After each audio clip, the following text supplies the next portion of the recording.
Idit, Shafran, Gittleman, and I will chair our panel.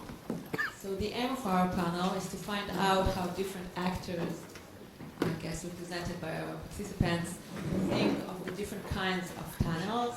Do they care about the purpose? Does it matter if the tunnel is offensive or defensive? What does morality, if anything, has to say about this question? And from the perspective of law, are all tunnels created equal, or does the law make a distinction between smuggling tunnels and tunnels that serve as command and control centers? And maybe we can learn also whether there is a difference between the way the US Army classifies various subterranean environments and the way the IDF does. So to answer at least some of these questions, we have with us three very distinguished speakers. In order to allow time for discussion, I will only mention a small part of their backgrounds with their permission.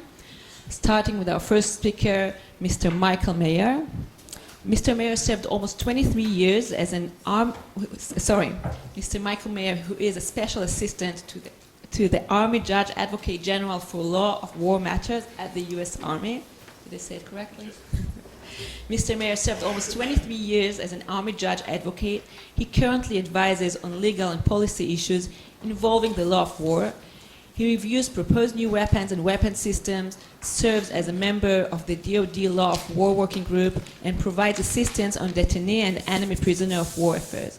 Mr. Mayer is also an adjunct professor of law at Georgetown University and a lecturer at the NATO School in Germany. Mr. Mayer.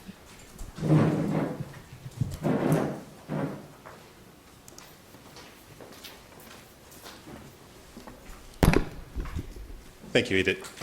Good morning, everyone. Again, as she said, I'm Michael Meyer. I'm the Special Assistant for Law of War Matters for the Army. And I'm a lawyer, but I'm not actually talking on legal stuff today. I'm going to talk a little bit about subterranean challenges and different in how the U.S. Army classifies subterranean challenges. For this presentation, I had just a presentation yesterday. My new bestest friend, Joe Vega here, actually had slides. So you get a visual presentation versus what we had before. And first of all, I'd like to thank Daphne for inviting me and the Modern War Institute and the Lieber Center. I remember most of you might have been here for the last conference, last session yesterday, and we had the psychologist speaking, and one talked about your first 10 minutes behind a rental car is your most dangerous. Well, a lawyer talking about non-lawyer stuff, I'm probably at my most dangerous, talking about things I don't know that much about. So if 10 minutes I fall off the road and crash and burn, you'll know why. So, but let's hope that doesn't happen. So I think what I would start off with is, I knew nothing about subterranean warfare. Daphne and I went, our good friend of ours, Eric Jensen, who teaches at BYU, holds these conferences, and Daphne had presented on her book the first year, and then we came back the second year, and Eric goes, hey, would you like to write on, and he gave us a list of topics, and he goes, Mike, why don't you do subterranean warfare? And I'm like, okay, sure. So I wrote a paper on that, and part of it was, how we classify tunnels. So I'm going to talk a little bit about how we got there. And again, the United States has really been involved, as Noel just pointed out, the sort of counter-terrorism operations around the world over the last 20 years. But we're now switching to moving back to sort of large-scale conflict operations against peer and near-peer competitors. And so conflict added on to this is, we're also looking at that over this time we've seen our adversaries adapt their capabilities to, to address the strengths that we have and use, underground facilities, against our weaknesses. And we've also seen urban populations rise. You've got the United Nations projects that 2/3 of the world population will reside in large metropolitan areas over the next several years. They predict by 2030 that the world's 30 megacities, which are cities that are larger than 10 million people, will expand to 60. I think they're probably underestimating that by 2030 because I looked and did some research today. There's already 47 that are cities that are over 10 million population. And they expect what they call large-scale cities to increase from 45 to 88, so they'll essentially double as well. Seoul, which we'll talk about here in a little bit, is number 5 on this list with 25 million people. China alone has 5 megacities in the list. So, and fighting in megacities is certainly much different than it would be in other operations because you have subways, you have sewers, and often multiple layers upon these things, and it makes fighting in this environment more complex. For example, New York City alone has 24 separate transit lines. They have 659 miles of track, of which 440 miles are underground. They have 72 bridges, 14 under-river tunnels, and so soldiers, if they're going to fight in these environments, have to learn to think about fighting in more than 2 dimensions. You're going to have to, you know, we also have gotten used to over the past several years of controlling the skies, so not having to bother looking up. So, you know, we may not have that air superiority as you move into the future. So you're going to have to learn to look up, and as we'll see, you're also going to have to learn to look down and figure out what's underneath you. So how does this work for sort of North and South Korea? You know, back in 2018, then Army Chief of Staff of the Army, Mark Milley, who's now the chairman of the Joint Chiefs, talked about the sort of the conflict brewing, potential conflict in North Korea. And there was a concern General Milley had talked about, said, you know, look, we've gotten really good at doing this counterinsurgency, counterterrorism fight. We're probably not very good at fighting a large-scale conflict. And so he was concerned about that piece. And then he also noted, with respect to Korea, that they have a massive network of underground tunnels. And so he began to direct the training increase for tunnel warfare. And so the Department of Defense began purchasing equipment and specifically launched this effort where they trained 26 of the 31 active combat brigades to fight in large-scale subterranean facilities. And the reason is, for North Korea, it's suspected that there are at least 10,000 large-scale subterranean military facilities around the world. North Korea probably has 5,000 of those. So you have all these different areas, and you've got the underground issues that you have to work out. And one of the other aspects that General Milley had talked about in future conflicts is that, you know, we've gotten used to the current fight where you can have these large bases and FOBs where you set up and you can stay put. One of his quotes was, in a future conflict, with all the different satellite reconnaissance and intelligence availability, if you stay in place more than 20 minutes in a future conflict, you could find yourself dead. So you won't likely be able to engage in these large-scale set pieces, so you'll have more diffused operations. So we'll start with the slides, move forward. This slide essentially sums up about everything in one particular slide.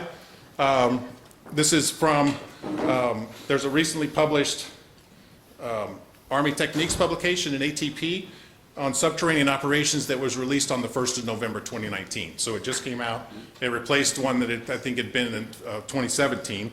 And so you can see up here at the top that the Army categorizes subterranean environments into 3 categories.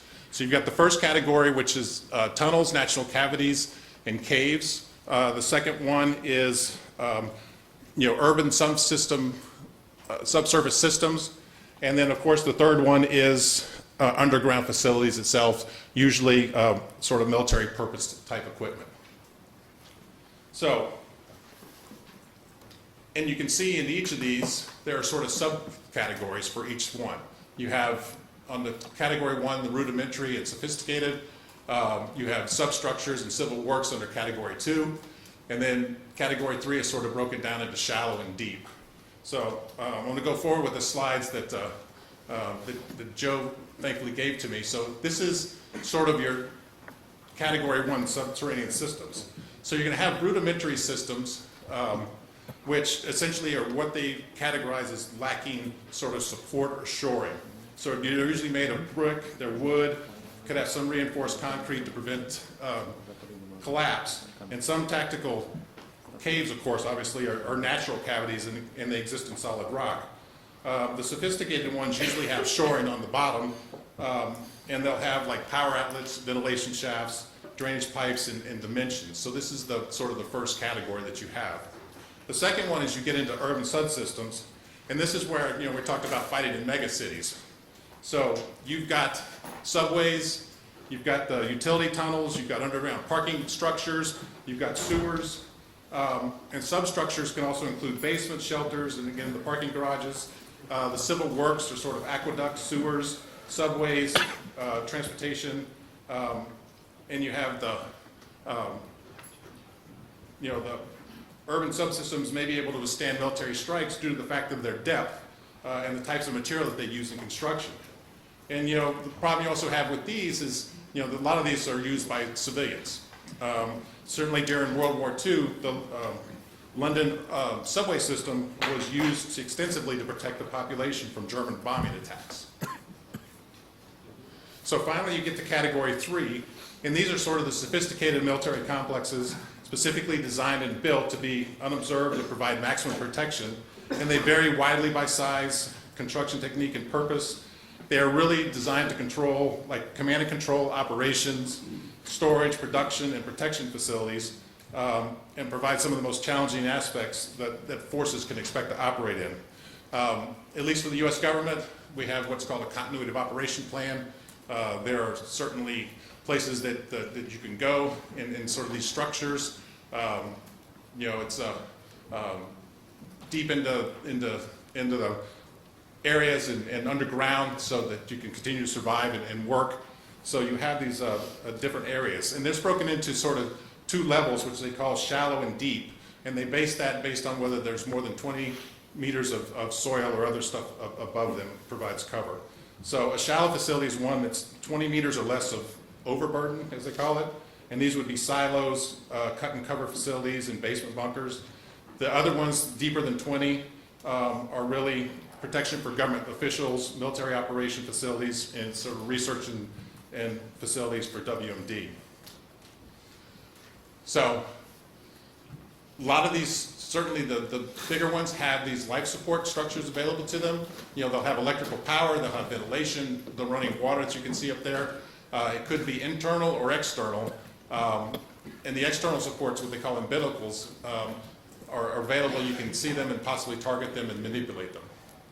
So the application systems are sort of 5 functions. They're broken down by sort of function, mobility, accessibility, which I'll talk about here in a little bit, sort of the support infrastructure, and then the 5th category over there, threats and hazards. We've talked a little bit about the command and control and the functions that these things can serve. Certainly in the mobility, the smaller tunnels you get, it's more restricted or semi-restricted. And then we'll go into accessibility now and sort of, if you're trying to get in it, how complex is it to breach through a tunnel? And so they also break this into sort of 3 levels, which are sort of barriers or how to get through them. Sort of the level 1 is, these are sort of residential or commercial grade. They have just sort of doors and locks, and you can breach them mechanically or through ballistic breaching. The second one, you get a little more. You have reinforced grades, you have more locks and breaching material. And so you can see the way that you could possibly get through that.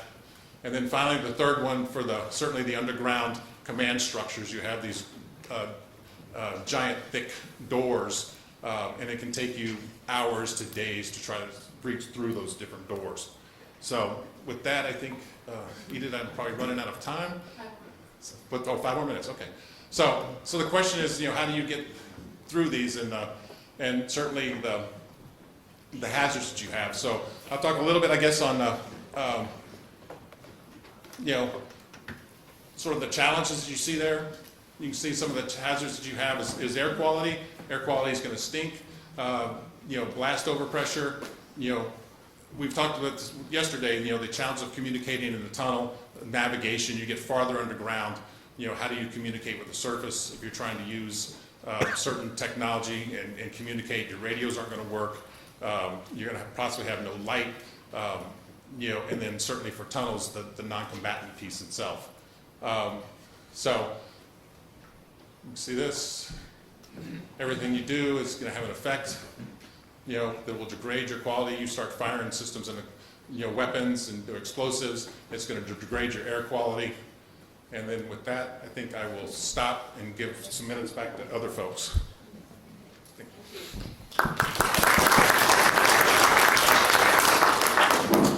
you. So our next speaker is, can you hear me? Is Mr. Ron Benishai. Mohamed Ishai is currently commentator on national security and international affairs and special assignment correspondent for Yediot Acharonot Daily and its news website Ynet. In this capacity, Mr. Ben Ishai deals extensively with matters of Israeli and Middle Eastern regional security, indigenous and global terrorism, Israeli foreign policy, and international affairs. He has covered on location ethnic and religious conflicts, revolutions, asymmetric wars, and humanitarian crises all over the world in the last 3 decades. Among them, conflicts in Afghanistan, Colombia, Iran, Egypt, Ethiopia, Liberia, and more. Most recently, during the Arab Spring, Ben Ishai reported on location from Tunisia, Egypt, and Liberia. Mr. Ben Ishai is a recipient of a number of special awards, among them the most honorable Distinguished Israel Prize for Communication, which he received last year. Mr. Ben Ishai.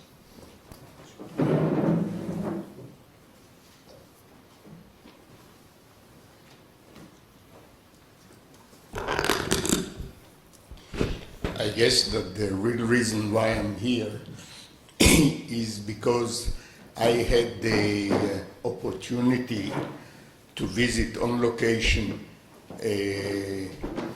underground subterranean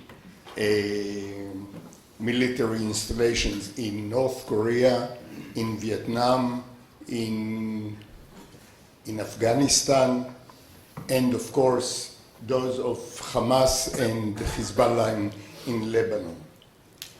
And my impression is, and I'm talking about my impression, is that what we are facing, which means we Israelis are facing, is basically based on the concept of subterranean asymmetric warfare devised by the North Koreans.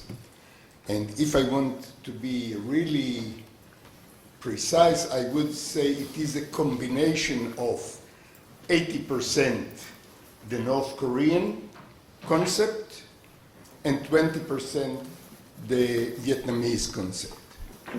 And I'll explain what I mean. The North Korean concept was developed during the Korean War in the early 50s in the previous century, and they have started fighting from caves in the mountains. In North Korea, you have a lot of mountains. By the way, when you travel through North Korea, first of all, you cannot travel wherever you want, and you are guided by two minders. Even if you are one person, two minders, they watch each other.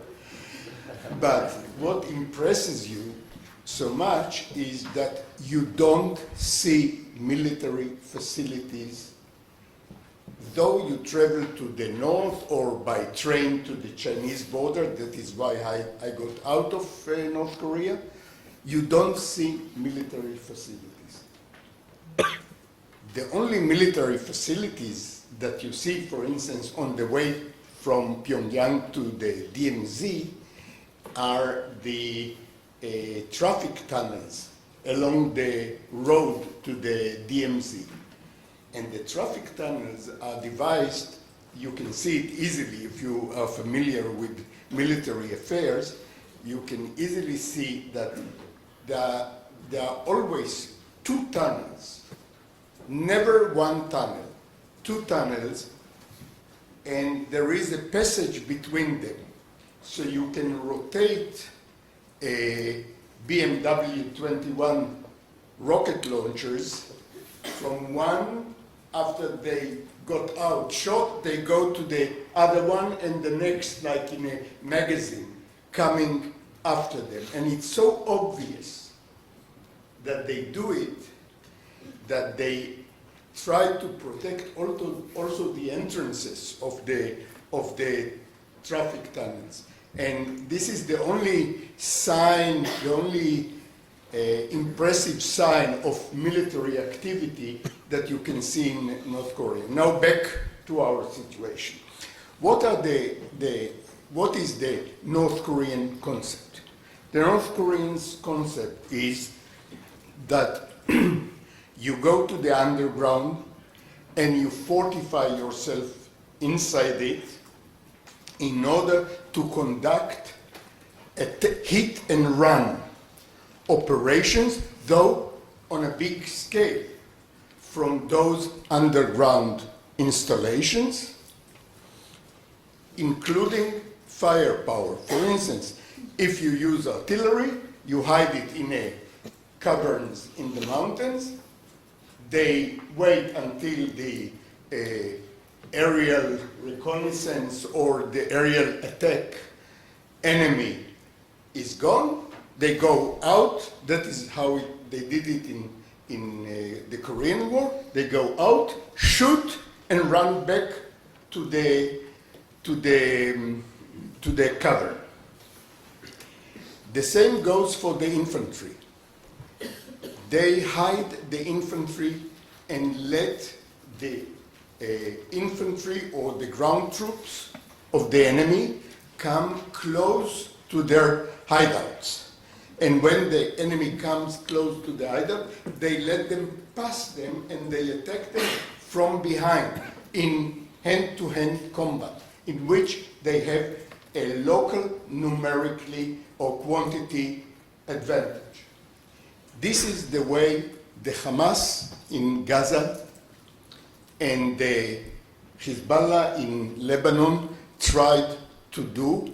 The Hezbollah also got help and advice from North Korean experts, and they needed it because in Gaza they have the advantage in the Gaza Strip that the soil in Gaza is very easy to dig and it's relatively stable. It is a mixture of clay and sand. Not sandstone, clay and sand. And the clay and sand, if you add to it some concrete arch-like structures, which are produced very easily it is exactly like a tunnel built in a granite rock in the North Korean mountains.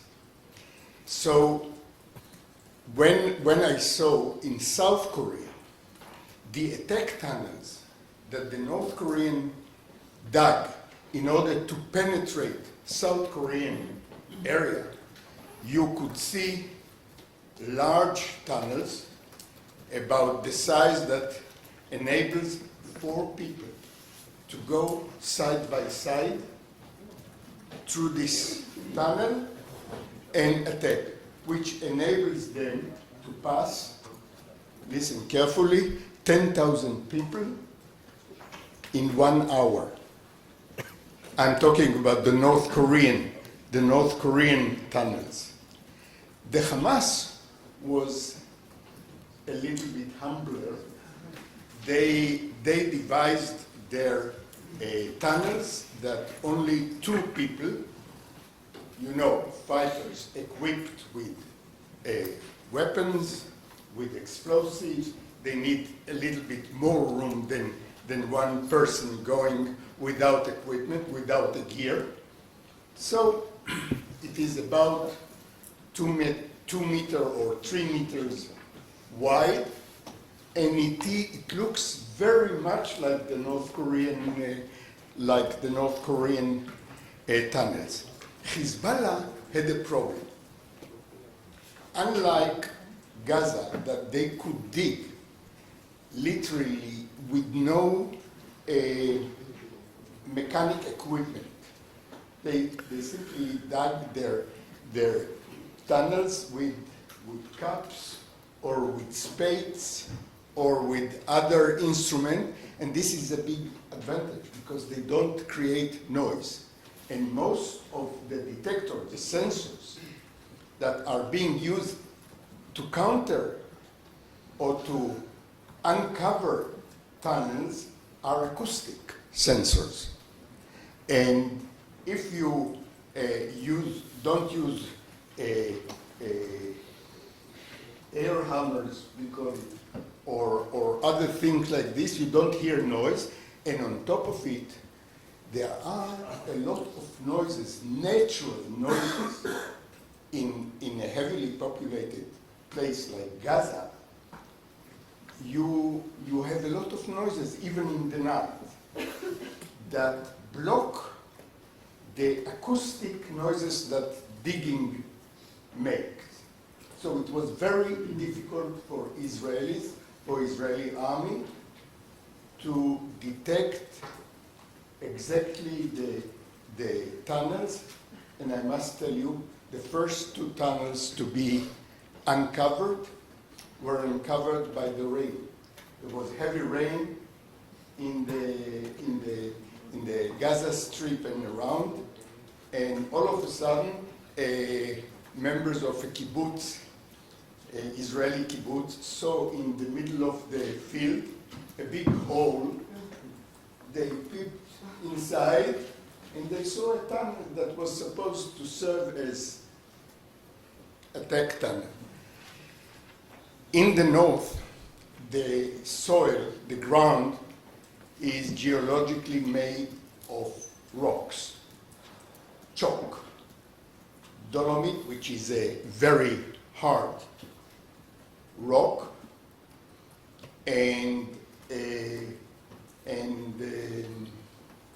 I forgot the geological name of the other one. Limestone. It's soft. Limestone. Yes, limestone, kirton. We call it kirton. It is very white, soft, easier to dig in, and things like this. I forgot to mention that in Gaza there is a limit to the depth that you can go. The limit is the water, the underground water. Because Gaza is near the sea, the underground water are coming into the land, and the depth of the tunnels can reach maximum of 40-45 meters. It is not enough according to the North Korean concept. But in the Hezbollah went exactly by the North Korean book, and they dug it. So do the Iranians, by the way. For whoever who doesn't know, the Iranians are doing exactly the same. The installation in Fordow in Iran, where they put the centrifuges to enrich uranium, is 80 meters and 82 meters under the rock, and the rock is grounded, which means the hardest base rock that we know, and it's very difficult to penetrate this even with the US bombs. Anyway, in the north, Hezbollah dug it in the rock, but they had a problem. They had to use mechanical equipment in order to dig. So they used special bores that are called cup bores that take like cylinders from the, it doesn't matter, you are not going to dig a tunnel by yourself, I don't advise you. By the way, it took them 10 years to dig, 10 years to dig 6 tunnels that we know of. I must stay humble. So they dug these 6 tunnels, and there is also another difference, basic difference between Hezbollah and Hamas. Hezbollah dug these tunnels for strategic reasons. The Hezbollah tunnels were dug in order to put the Israeli army out of balance totally, which means penetrate into Israel, capturing crossroads, road crossings, and settlements in order to force the Israeli army not to invade Lebanon in order to silence the rockets and the missile launchers, but to defend Israel itself, inside Israel. And at the same time, the Israeli rear is continuously, non-stop bombarded by about 1,200 missiles and rockets a day. And when I'm speaking about the Israeli rear, I'm speaking about the military rear and the civilian rear of Israel. And you can imagine what are going to be the results of this war, even if Israel wins. It would be a classical Pyrrhus win. I will finish by classifying the tunnels by their functions and not by their form. The Hamas has the most elaborated.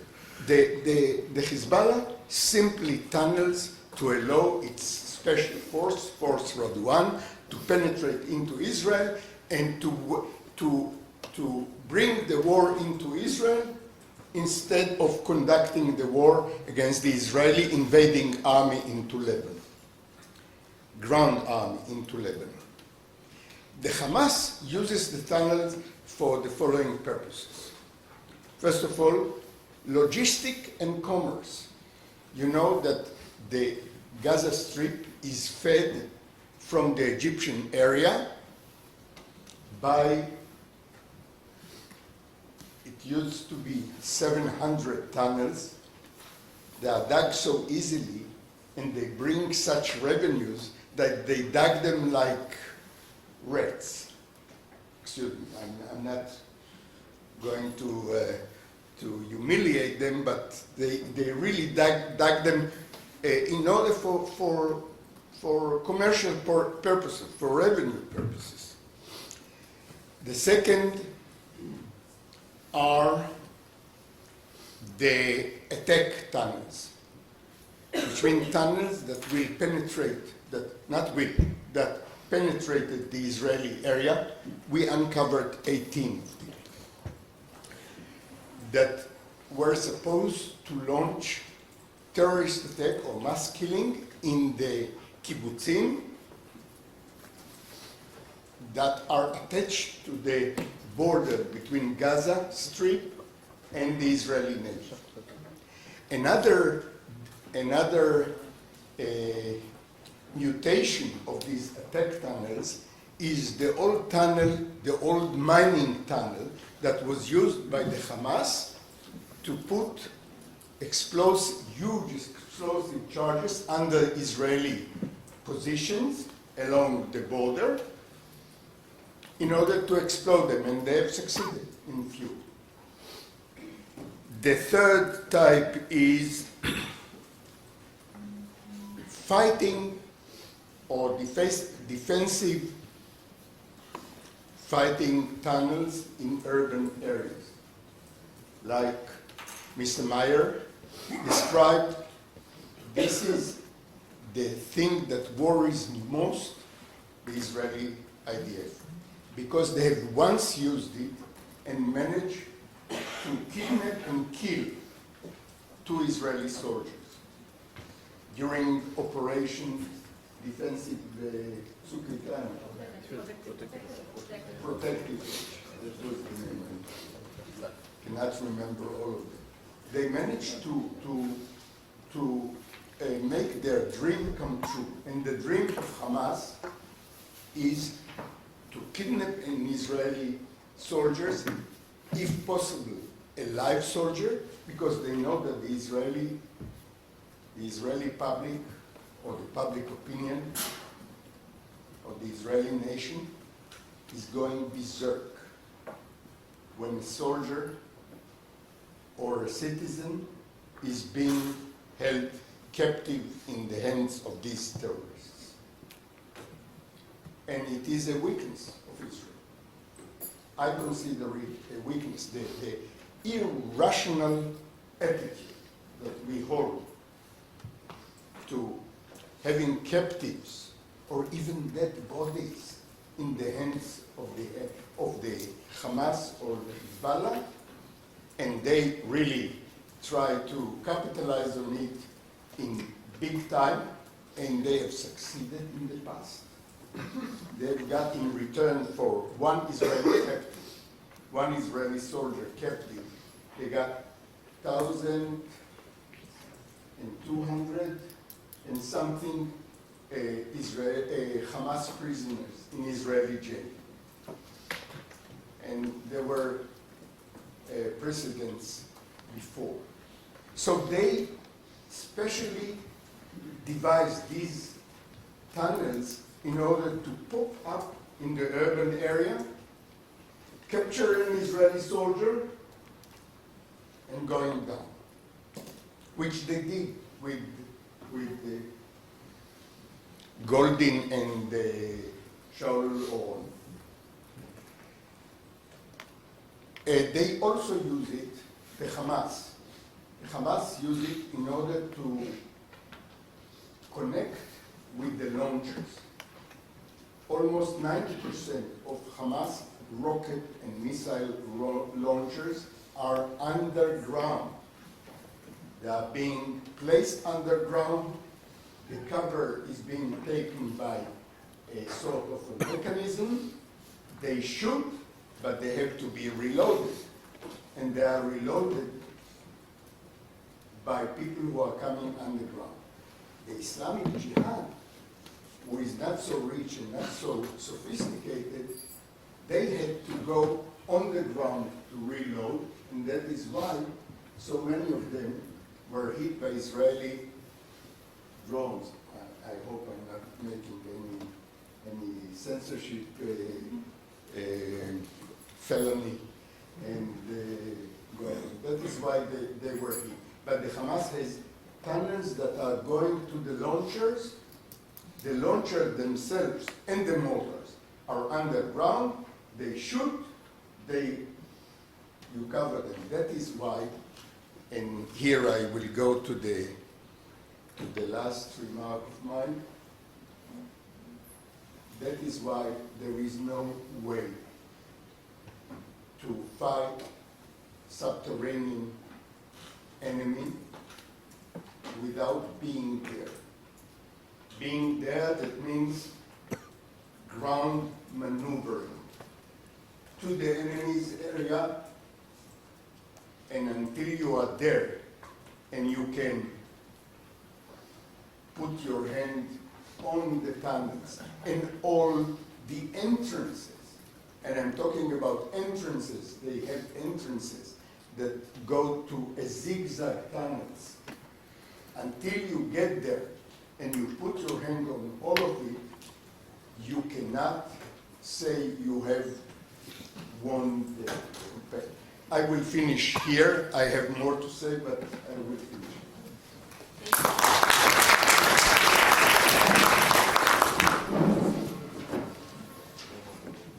Thank you.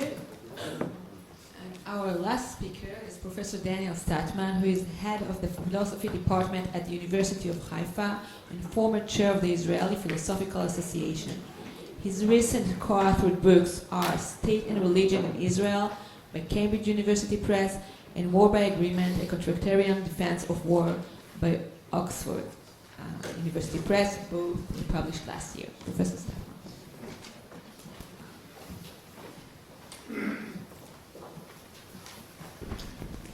Hi everybody, thanks for the invitation. In a sense, I don't really belong here to this conference. Daphne thinks I do.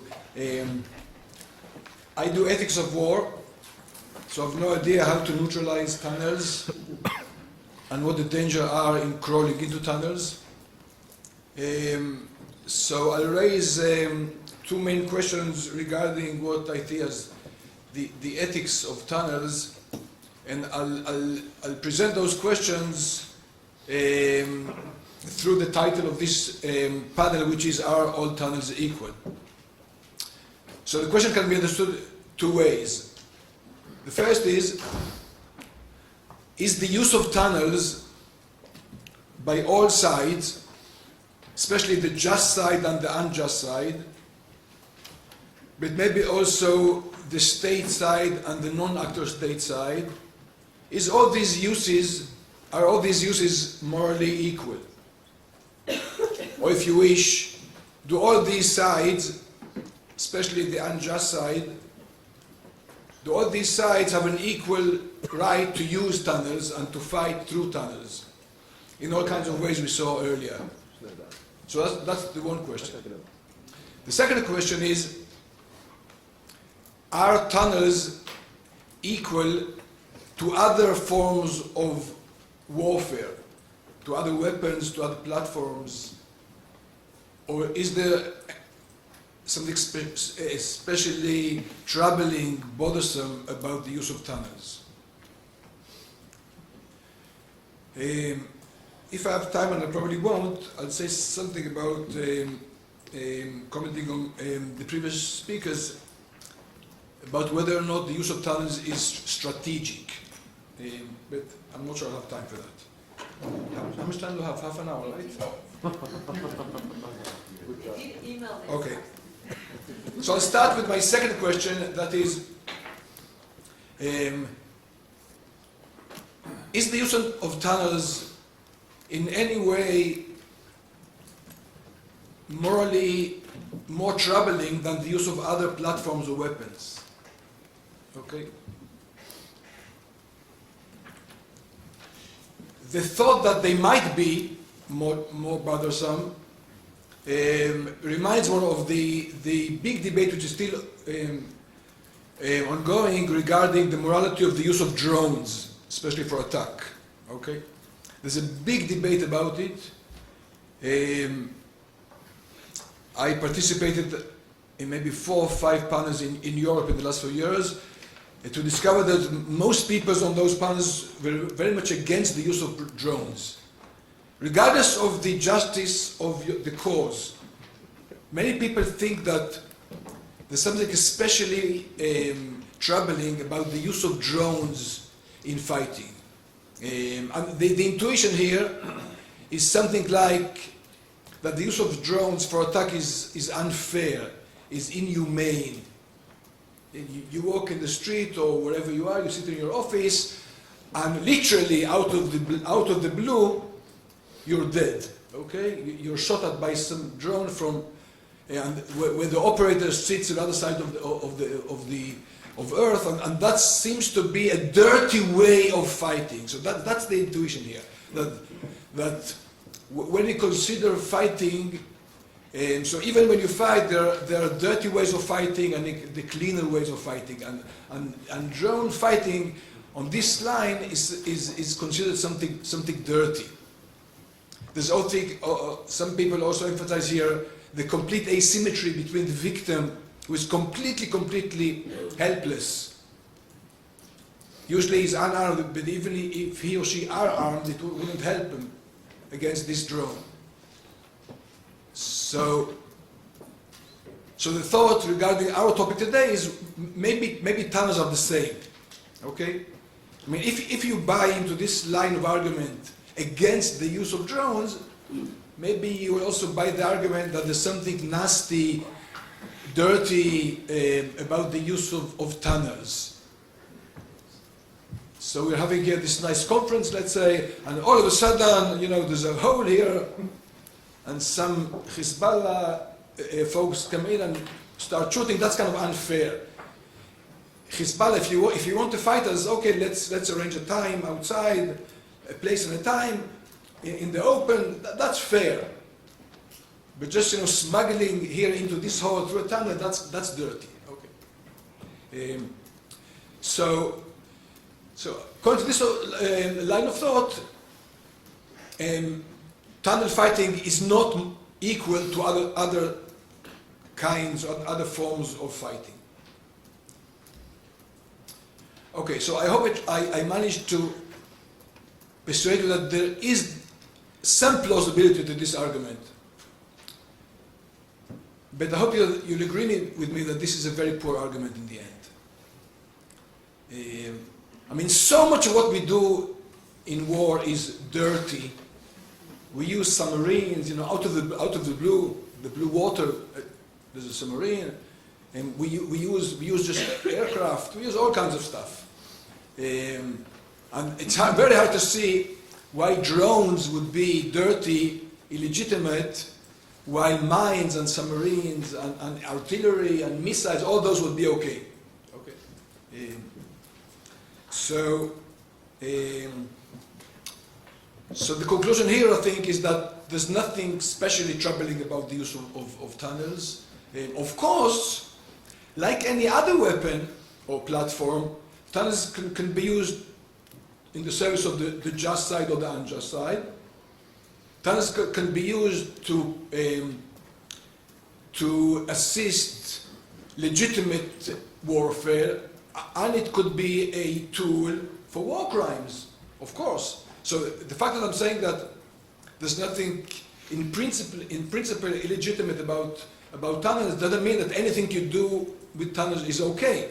So if you use a tunnel to go into a kibbutz and murder civilians, of course that's immoral and illegal. But if you use a tunnel, as one mentioned earlier, to blow up a military post of your enemy, that's completely okay. I mean, if you happen to be the enemy, bad luck. But both morally and legally, that's fine. Okay.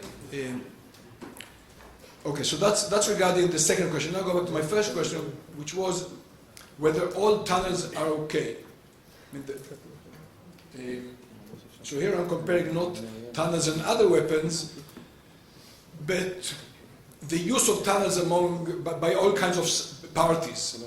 Does it make a difference who uses the tunnel?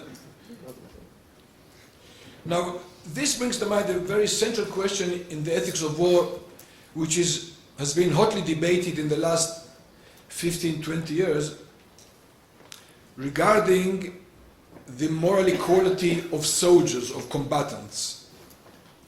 So let me say a few words about this. So according to traditional just war theory, especially in Michael Walzer's book, Just and Unjust Wars,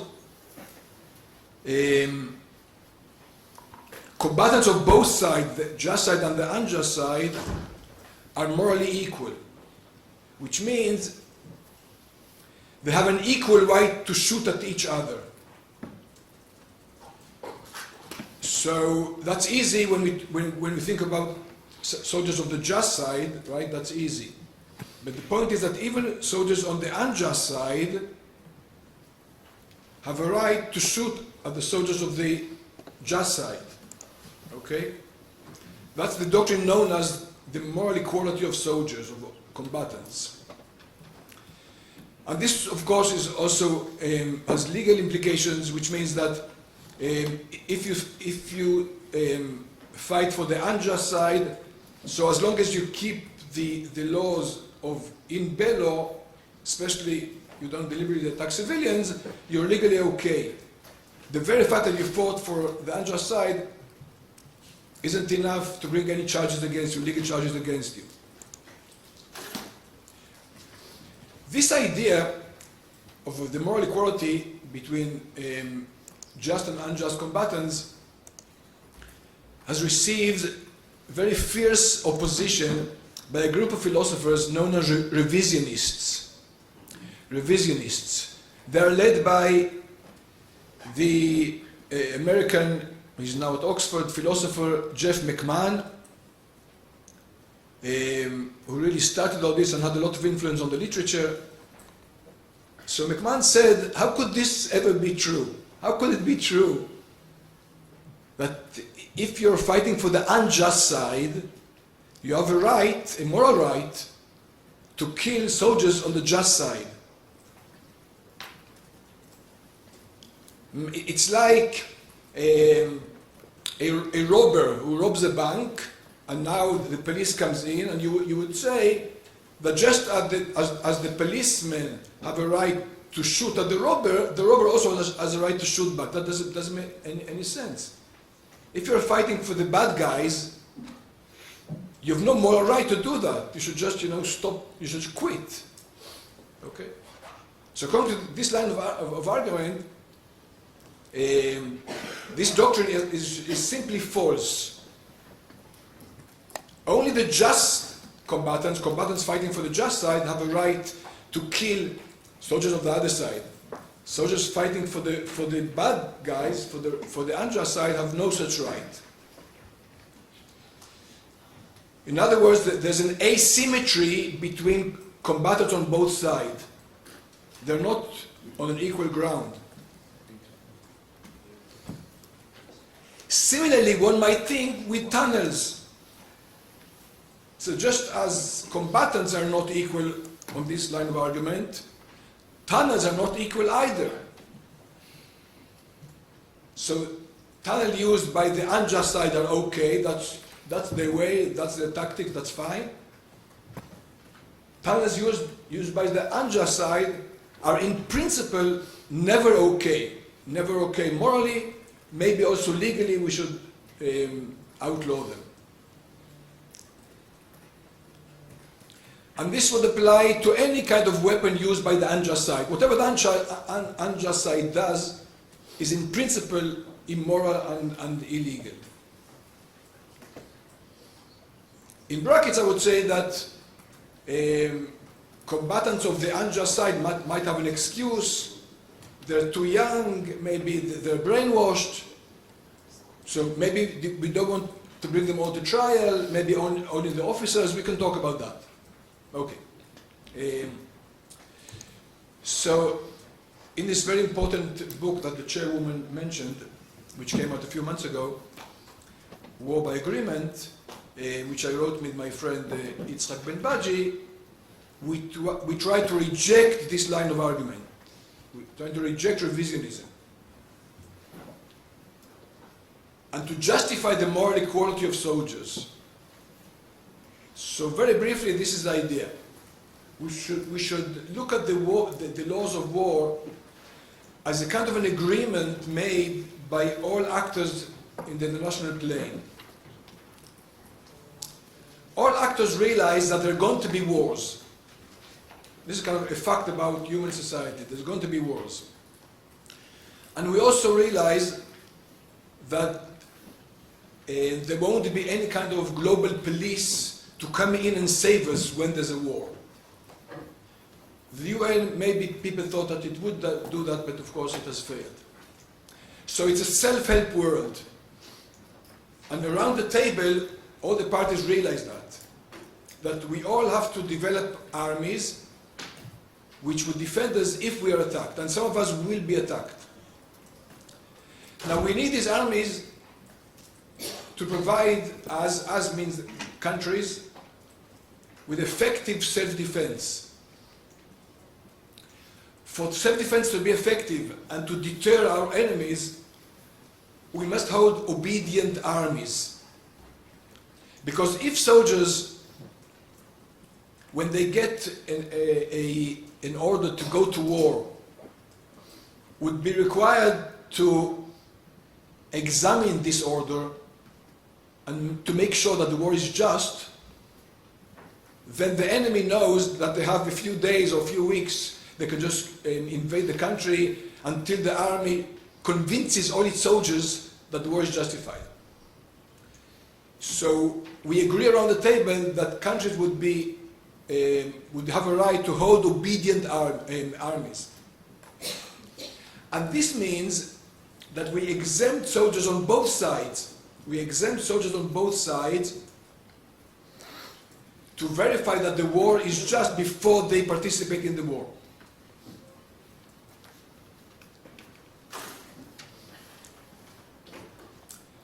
Which means that we don't expect soldiers to verify that the war is just. We only expect them one thing: to maintain the rules of the in bello rules. That's all we expect from them.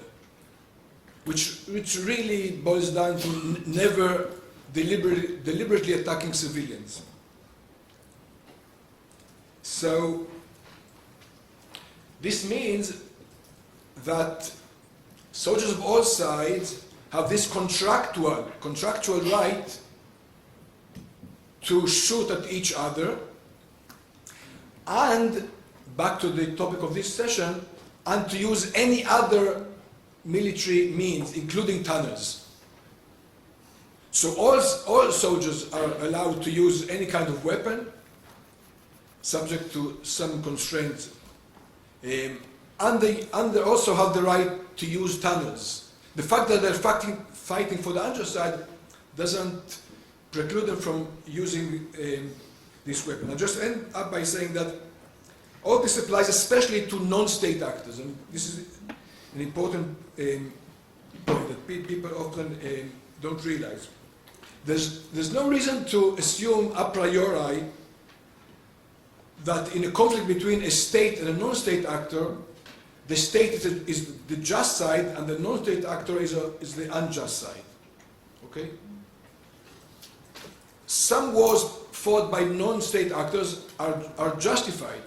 I mean, think of a small ethnic group under oppression fighting for independence. Okay? Many Israelis think that this was the case prior to 48. Okay? So we should assume that the permission to use force, and again, for the purpose of this conference, of using tunnels, is only for the state party. Okay, so in principle, any party that takes part in a armed conflict can help itself to all the reservoir of strategic and tactical means, including tunnels. I think I'll stop here. Thank you.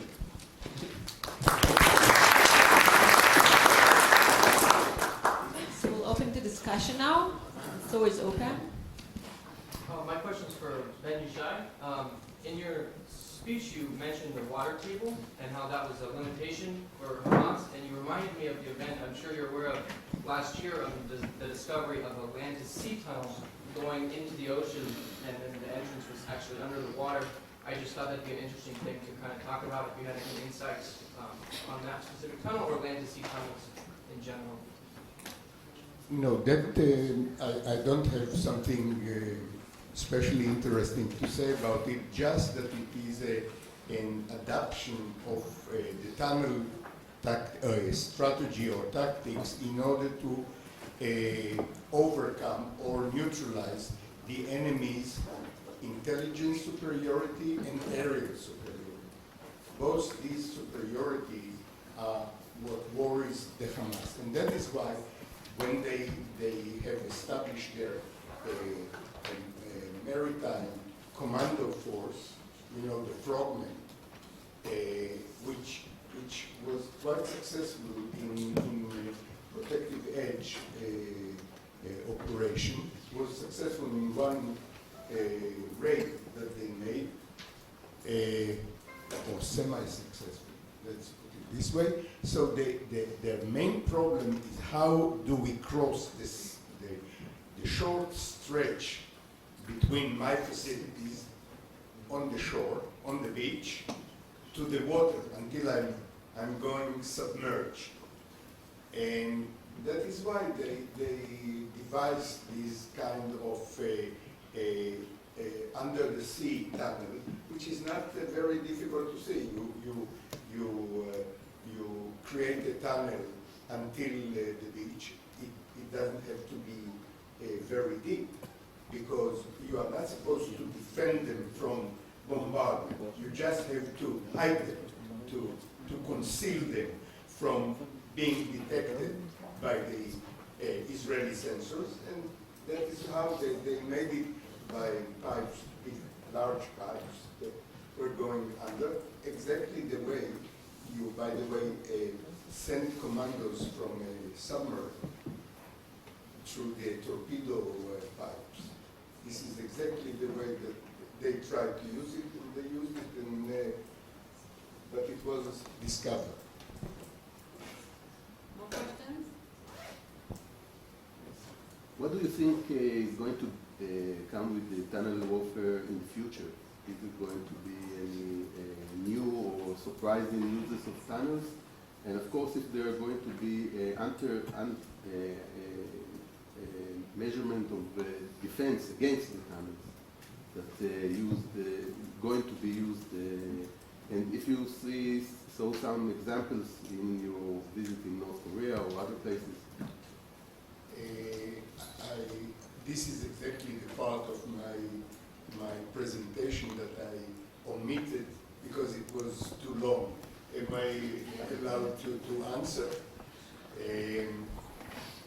I don't expect new innovations in tunnel warfare. I think that has exhausted its capabilities by digging quieter, by having better and more sophisticated measures in order to conceal the soil and the rocks that are getting up. This is one of the biggest problems of tunnel warfare and tunnel digging. I don't see much new innovations in the side that operates tunnel either for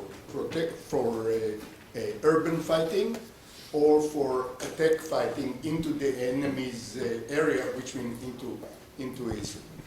But the big innovations have come out of necessity recently in locating and destroying tunnels. And the innovations are in all parts. The first of them is the ability. I don't want to how should I say to commit a felony, a censorship felony. Especially that you are recorded. Now I'm even. Okay. The Israelis managed in the years 2017, 2018 to uncover unusual large number of tunnels, and not only to uncover that there is tunnels somewhere there, because it is not enough to know that yes, there is a pier that is going down, and from there there is a tunnel that is going somewhere. You have to know the exact path of the tunnel, because if you don't know the exact path, you don't know where are the other piers that are concealed, the other entrances and exits from this count, and you don't know where are the air holes that are also concealed and that enable fighters in those tunnels to fight against someone that is coming after them. And what I can say about the method, the innovative method, is intelligence fusion with the help of AI. The fusion is, I have a problem. The fusion is taking the information coming from many sensors, including human sensors, but also visual sensors, acoustic sensors, all kinds of things, and experts from different disciplines that analyze them or require more information from different sensors. And by this fusion in what the Israeli army is calling the laboratory, and there are laboratories both in the south and in the north, they are, by using this fusion and brainstorming from different disciplines, they have managed to locate quite impressive number of tunnels. In the north, where the tunnels were relatively few, it was much more difficult to uncover them, to locate them, and to know where they are going to, and to wait until they cross the border in order to capture them without risking war with Hezbollah. that was very risky because the IDF waited until the tunnel crossed the border, which means theoretically the Hezbollah could use them any moment after they crossed. But then when they crossed, when they were hot, so to say, then they started to dig, and it was surprised that the first strike of the bore of the Corps of Engineers of the IDF hit the hole. You remember probably the picture of the Hezbollah guy coming to check how is the tunnel today, and he sees something that is not familiar with, and he looks close, and there was a tear gas in this, and it exploded in his face, and he realized that his tunnel is being uncovered. So, but in the south, it is much more difficult, because in the south, where there is no hard rock, hard dolomite or chalk or a soft chalk, you can dig. After your tunnel is being uncovered, you dig a deviation, like in a road, exactly like in a paved road. You build the deviation, the tour, and the tunnel is very useful and very good.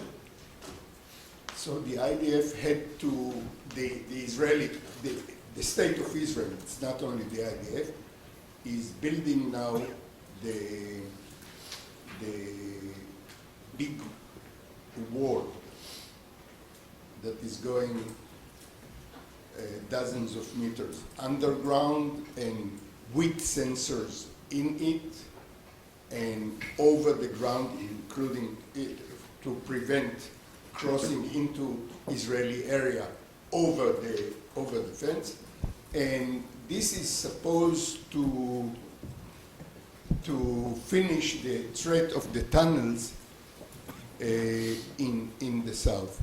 I hope I answered. So to sum it up, in the tunnel building, in the tunnel use, that's it. What you see is what you get. But in the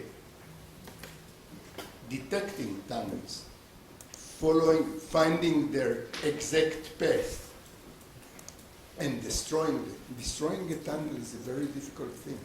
We learned. That is why protective edge took about 50 days instead of 2 weeks. We have time for the last question. Hi, this question's for Michael, Dr. Stuart Mitchell, Royal Military Academy Sandhurst.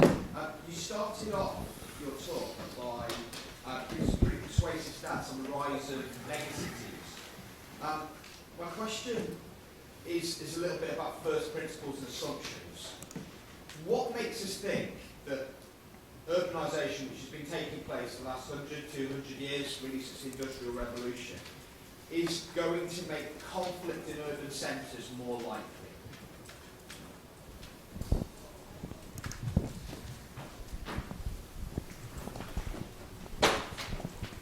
That's a great question.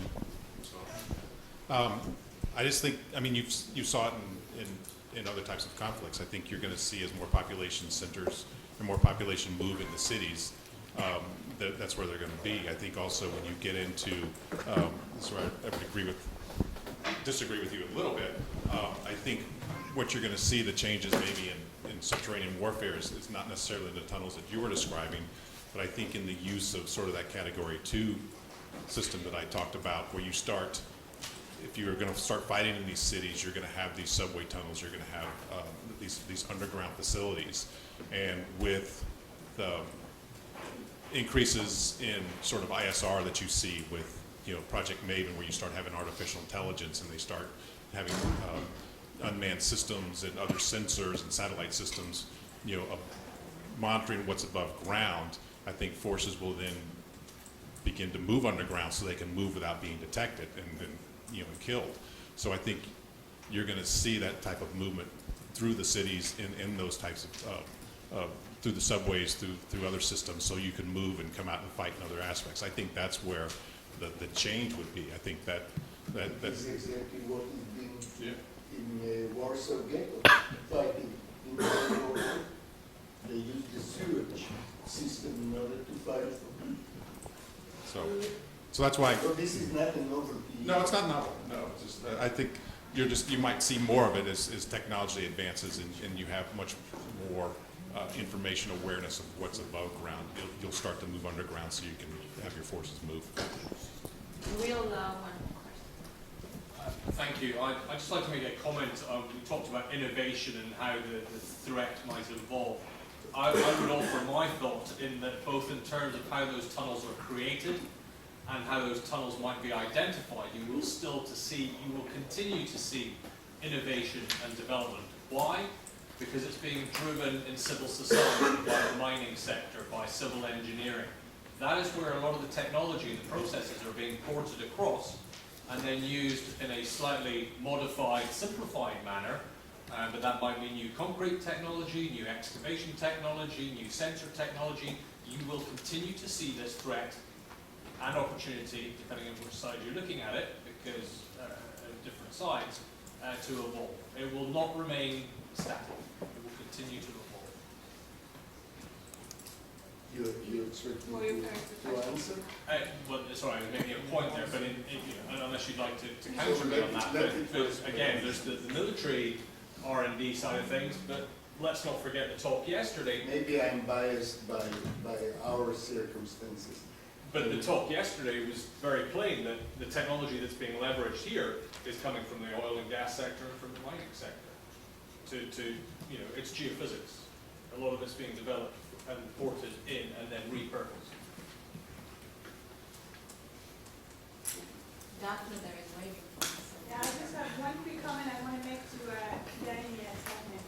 I really loved your questions, but they were fascinating and very much on point. I'm thinking about your comparison with the drones. I thought before about this comparison, but thinking about it from the philosophical point of view, as you mentioned. I thought the morality problem with the drones was that the person who's pulling the trigger is remote, the drone is not manned, therefore you don't have the empathy for your victims, you don't feel like it's what it's like to kill someone, they're far away in a different country, so I thought that was the immoral part of the drone. If you take this aspect and you think about the tunnel is in a way the most direct, the most kinetic, the most, it's like hands-on. You dug it, you're in it, you're coming out of it, you have a face-to-face encounter with your enemy. So from that standpoint, I think the drone and the tunnel are very different. But there might be something else about the morality or immorality of drones that I'm missing. I just wanted to throw that in. And we have about a minute. No, I tried to make the best argument for this very lousy conclusion. I think it doesn't work. I mean, I tried to recruit the discourse about drones to give a chance to this argument. But I think still the intuition is still there that there's something deceitful and nasty about that. Especially, as it was described, if you let the enemy pass and then you're attacking from the rear, so you're not a real man, stuff like that. I don't think it works, but... Yeah.